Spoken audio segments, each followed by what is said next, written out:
Welcome back, everyone, to the Deep Dive. We love to really dig into these topics, and today we're going deep into the world of cybersecurity. Sounds exciting. Yeah, and a little bit terrifying, if I'm being honest. I Yeah. mean, especially what we've seen just in the past month. Oh, I mean, absolutely. so many reports, so many news stories, and one thing is clear. The landscape is changing really fast, and it might be even more intense than a lot of people think. You know what I think is really fascinating Mm, is how cybersecurity, it's no longer just a problem for tech companies. right. It's woven into every part of business operations these days. Yeah.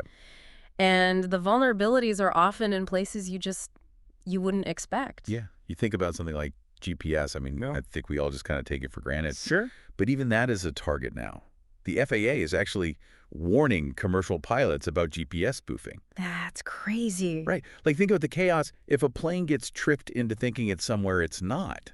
Yeah. You know what that reminds me of? How this vulnerability even extends to critical infrastructure. Oh, yeah. Think like the rail industry. Oh, wow. And get this, they've been operating with like almost no cybersecurity regulations until very recently. Wait until recently. Yeah, Really? yeah. That's a little unsettling. It is a little unsettled. So what's being done now to, like, catch up? Well, so the TSA, Okay. they finally implemented some cybersecurity regulations. Okay. But the industry is still really playing catch up. A lot of the systems still rely on outdated technology, which makes them, pretty easy targets. Yeah. And on top of that, there's just a massive shortage of cybersecurity professionals who can actually help secure these systems. So it's kind of like this recipe for disaster, outdated tech, Mhm. lack of experts. But let's get down to brass tacks. Yeah. How does all of this actually directly impact a business? So think about it this way. Your business might have amazing security, top notch. Sure. But what about your suppliers, your Yeah. vendors, the software that you use every day? That's where the attackers are going. They're targeting these weaker links in the supply chain to ultimately, get to their target. So even if I'm doing everything right, Right. I could still be vulnerable because of who I do business with. Exactly. Oh, wow. And we've seen some really, chilling examples of this recently. Like what? Like the Hezbollah attack, Okay. where they rigged walkie-talkies and pagers with explosives and detonated them in sync. Hold on. Explosives and walkie-talkies. Yeah. That's like straight out of a spy movie. How is that even possible? Well, this wasn't just some random act. This was carefully planned. The attackers really understood the target's supply chain. Wow. Their purchasing habits, their shipping methods. Hmm? And I think it shows just how far these attackers will go. Right. And the potential for actual physical damage, Yeah. not just, data breaches. Okay, so it's not just about protecting data anymore. It's about protecting people Absolutely. and physical assets. Absolutely. And it's not just those like extreme cases. Right. The recent Twilio attack, I think, really highlights how even simple things, Yeah. like recording and transcribing calls, Yeah. can actually have all these hidden layers of risk. I use those features all the time. Sure. So help me understand this. What's so risky about recording a call on, like, Zoom or Google Meet? So think about it. These platforms often outsource the transcription to third-party companies Okay. who then might subcontract it even further. Right. So you end up with this chain of third, fourth, fifth-party vendors Wow. handling your sensitive data. So my call recordings could be going through all these different hands without me even knowing it. Exactly. And in the Twilio case, a hacker actually claimed to have accessed data from thousands of customer calls, Wow. including audio recordings and metadata. This is making me rethink how I use these tools. Are there any other cyber attacks that businesses should really be aware of? Oh yeah, there's been a lot of high-profile attacks recently that really underscore how widespread this is. Okay, like what? Well, for instance, Germany's Christian Democratic Union, which is a major political party, Okay. they were attacked back in June, Uh-huh. and they're still trying to recover user data. Wow. Like, imagine the disruption that causes. Yeah, that's a political party, though. What about, like, attacks that are specifically impacting businesses? Well, we've seen those too. Delta Prime, which is a distributed finance protocol, They lost $6 million when their private key was compromised. Oh, wow. And then there was the Move It hack from earlier this year. Right. That impacted millions of customers, including the Wisconsin Physician Service Insurance Corporation. So it seems like every industry is vulnerable. Right. What about smaller businesses, though? Are they targets too? Absolutely. A Tennessee school district, they lost $3 million to money mules. Oh, wow. And even something as simple as password management can be a major vulnerability. London Transit had to manually reset passwords for 30,000 employees after a security incident. Okay, I'm getting the message. This is a serious threat, regardless of the size or type of business. Mm-hmm. But are there any signs of improvement? Keeping your systems safe is super important as businesses rely more and more on digital systems, and that's where turnkey cybersecurity can really help. Yeah, we're here to help small businesses just like yours make sure they're safe and sound in this crazy world of cybersecurity. And we offer a whole suite of services specifically tailored for you. So that's ensuring CMMC compliance and doing penetration testing. We also run vulnerability scans, and we can help you develop a comprehensive risk assessment. And it doesn't stop there, right? No, it doesn't. We handle incident response, should the unfortunate happen, and we guide you through migrations like GCC.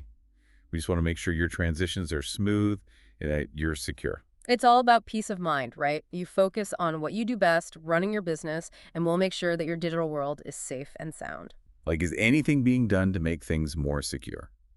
There are some positive developments for sure. Google Chrome is being upgraded to use what's called post-quantum cryptography. Post-quantum cryptography. That sounds like something out of Star Trek. It does, doesn't it? Yeah. But it's a necessary step to prepare for the future of computing. Okay. Quantum computers, when they become more widely available, they could actually break a lot of the encryption methods that we rely on today. So this upgrade is all about future-proofing security. So we're trying to stay one step ahead of the technology curve. Exactly. What else is happening on the security front? Well, Apple has been busy releasing patches for iOS 18, Okay. including fixing a bug where Siri was actually giving away data without authentication. Siri, you traitor. It's good to see that companies are taking these steps to address these vulnerabilities. But what about the government? What role are they playing in all of this? Well, the government's definitely stepping up their game. They're recognizing how serious these threats are. Okay. The White House has actually proposed banning vehicles and software connected to China and Russia. Wow, that's a big move. Yeah, citing national security concerns. So they're taking this threat seriously. Yeah, and it's not just about protecting, national secrets. Right. It's about safeguarding critical infrastructure, making sure our elections are, have integrity, Yeah. and protecting the privacy and security of individuals. So it's a multifaceted approach. Yeah. Are there any other government initiatives that really stand out to you? Well, the Department of Education. Okay. They're preparing to announce new regulations on how institutions need to protect AFSA data. AFSA data. Really? Yeah, it's considered controlled unclassified information. I guess that makes sense. All I mean, right. it contains a lot of sensitive information. Exactly. And then the FTC. Okay. Finally, after a 4-year investigation, Oh, wow. they've concluded that big social media companies, they're stealing our data Yeah. and making billions of dollars by selling it. Right. Even targeting kids and teens. It's about time somebody called them out on that. Right. They've been getting away with it for too long. They have. And so now the FTC is considering taking action to curb these practices Okay. and actually protect user privacy. It's a constant battle. Yeah. But it's good to see that the government's at least trying to address these issues and hold these companies accountable. What about the Department of Defense? They're usually on top of cybersecurity, right? They are, and they've been developing this major cybersecurity initiative. It's called the Cybersecurity Maturity Model Certification, or CMMC for short. Oh. And they've just cleared the last hurdle to release the Title 32 portion, which outlines the specific security requirements that government contractors will need to meet. So this is going to impact. Absolutely. It's going to raise the bar for cybersecurity across the board. Good. Which is a good thing. We need to make it harder for attackers to target these companies Right. and steal sensitive information. Absolutely. It sounds like the government is finally taking this seriously, and that's a step in the right direction. But what does all this mean for everyday businesses? What practical steps can they take to protect themselves? I think that's where we need to dive in next. Yeah, I agree. Let's shift gears and talk about what you as a business leader can do to protect yourself and your organization in this complex landscape. Okay, so let's shift gears a little bit from all these like scary headlines and get into some practical advice. Knowing all this, are you feeling a little bit overwhelmed? I mean, I know I am. Like, what can a business actually do to protect itself in this kind of cyber landscape? Yeah, well, the good news is there are steps you can take. Okay, good. It all starts with understanding what you need to protect. Okay. Take stock of your digital assets, your data, your systems, your software, and identify what's most critical to your business. Okay. And don't forget about, how that data flows both internally and through your supply chain. So it's kind of like a cybersecurity inventory. Yeah. Like figure out what you have, where it is, and who has access to it. Exactly. Once you have that clear picture, you can start putting safeguards in place. Okay. And this is where things like robust password policies, Yeah. multi-factor authentication data encryption come into play. Well, the cybersecurity basics. But I'm thinking about those like really sophisticated supply chain breaches we talked about Yeah. earlier. I mean, how do you even begin to protect against something like that? It feels like a whole other level of complexity. It is, and that's where third-party risk management becomes really crucial. Okay. You need to be just as rigorous about vetting your suppliers and vendors as you are about your own internal security. Okay. Don't be afraid to ask tough questions, demand proof of their cybersecurity posture. Yeah. Remember, their vulnerability becomes your vulnerability. So it's not just about trusting them to do the right thing, it's about verifying it. Exactly. So what does that actually look like in practice? Well, it involves, looking at their security policies, their incident response plans, Okay. their employee training programs. Mhm. Do they have certifications like the CMMC we discussed earlier? Right. Are they regularly updating their systems and software? Okay. It's an ongoing process, not a one-time check. This sounds like a lot of work. Hmm. Especially for smaller businesses that might not have dedicated cybersecurity teams. So where can they even start? Well, there are resources out there to help. Okay. The National Institute of Standards and Technology, or NIST, Okay. they offer a wealth of guidance and best practices. And there are reputable cybersecurity firms that can provide tailored solutions and support, Okay. even for smaller businesses. So there's help available if you know where to look. Mm-hmm. What about the human element, though? We talked about those money mule scams. How can businesses educate their employees to avoid falling victim to those kinds of attacks? Well, employee training is absolutely essential. Okay. It's about educating your workforce about the different types of cyber threats out there, Right. phishing scams, social engineering tactics, malware. Yeah.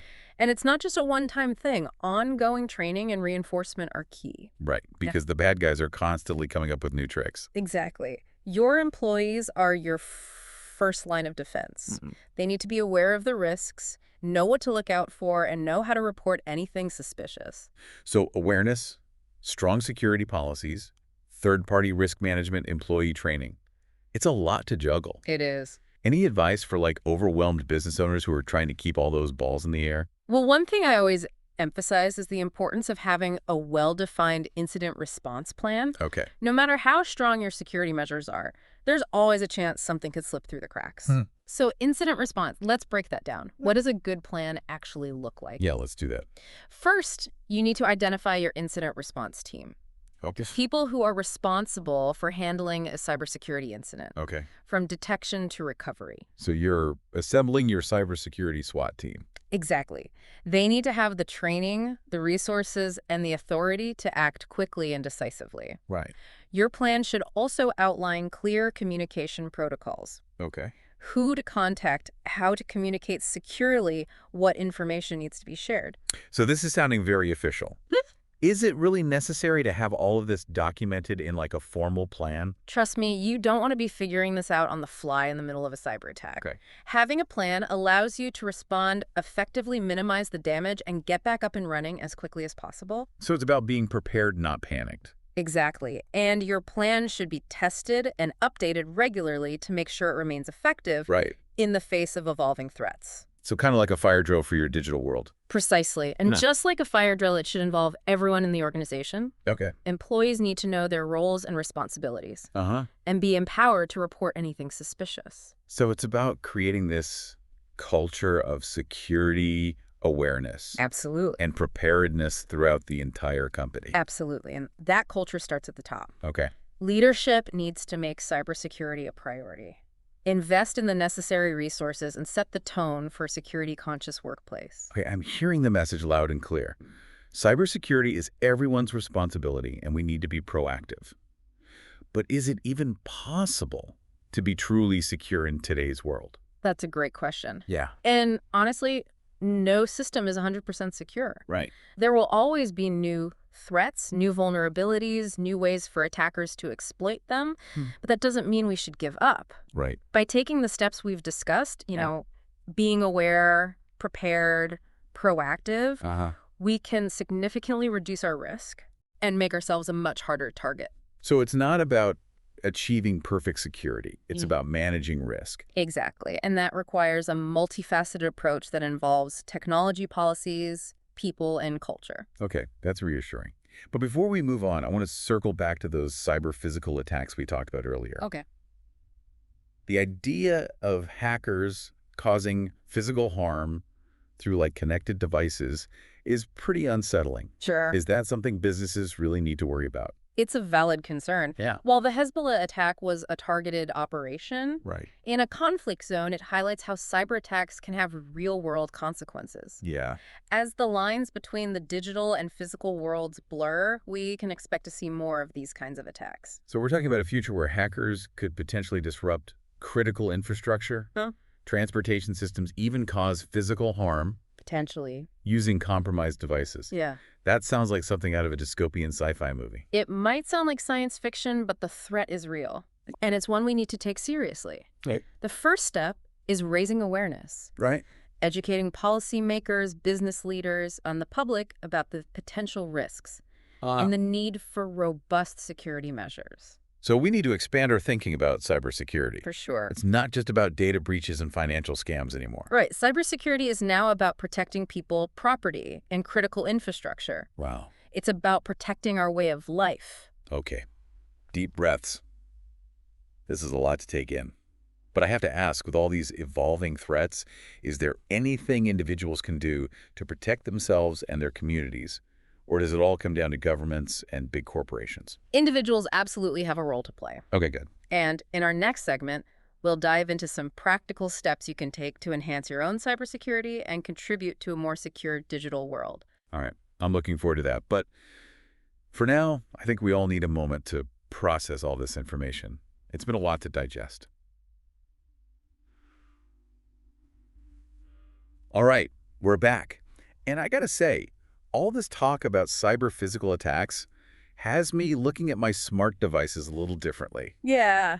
It's a lot to wrap your head around, Yeah. but you promised us some practical advice Right. for what individuals can do to protect themselves. So I'm ready for some actionable tips. Well, the good news is a lot of what we discussed for businesses applies on a personal level, too. Okay? It all starts with awareness, Right. understanding the threats, the risks, and what's at stake. So stay informed, read the headlines, pay attention to those security alerts that pop up on our phones and computers. Got it. What else? Next, let's talk passwords. I know you've heard it a million times, but strong, unique passwords are still one of the most effective ways to protect your accounts. Use a different password for each of your online accounts. And consider using a password manager to help you keep track of them all. Yeah, I used to have a little notebook full of passwords, Oh. but it was impossible to keep up with. So password managers have been a game changer for me. They really are. I mean, with so many online accounts these days, it's almost impossible to remember all those complex passwords without some help.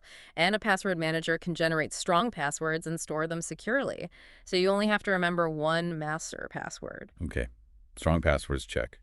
What else can we do to up our security game? Enable multi-factor authentication Right. whenever possible. It adds an extra layer of security, making it much harder for attackers to access your accounts, even if they have your password. Right, that's where they send you a code to your phone or email Exactly. to verify your identity. Sometimes it feels like a hassle, but I guess it's worth it for the added security. It is absolutely. Think of it as a small inconvenience for big peace of mind. And here's another simple but crucial tip. Be mindful of what you click on and what information you share online. Phishing scams are becoming increasingly sophisticated these days. So be wary of links that look suspicious. Think twice before opening attachments from unknown senders. And be careful about sharing personal information on social media or through email. So it's all about being vigilant and using common sense. Exactly. And be especially cautious about any requests for personal or financial information. Legitimate organizations rarely ask for this information over email or phone. Right. If something seems too good to be true, it probably is. Don't fall for those get-rich-quick schemes or promises of easy money. Okay, so we've covered passwords, multi-factor authentication, phishing scams. What about all those internet-connected devices we talked about earlier, Hmm. like smart thermostats, security cameras, Sure. even cars? They all seem pretty vulnerable. Yeah, they can be.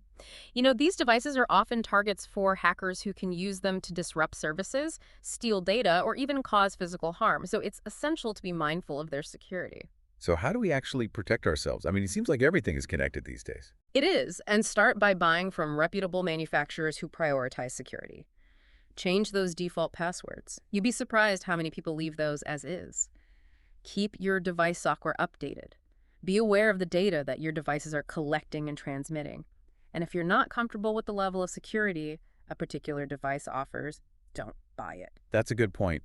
We have more power as consumers than we realize. We absolutely do, and we need to demand better security from the companies that create and sell these devices. We can choose to support businesses that prioritize our privacy and security. I'm feeling a little more empowered now. It's not about living in fear. Right. It's about being informed and taking action. That's the key takeaway. And remember, cybersecurity is a journey, not a destination. Threats are constantly evolving, so we need to stay informed, be vigilant, and adapt our defenses accordingly. Well, this has been a really insightful deep dive. It has. I mean, we've covered a lot of ground today from, the evolving threat landscape to practical steps businesses and individuals can take to protect themselves. Yeah, it's been my pleasure to share these insights with you. And remember, the most important thing is to stay engaged, stay informed, and stay ahead of the curve. Great advice. And to our listeners, we leave you with this final thought. What one thing will you do differently tomorrow to enhance your own cybersecurity? Take what you've learned today, put it into action, and stay safe out there in the digital world.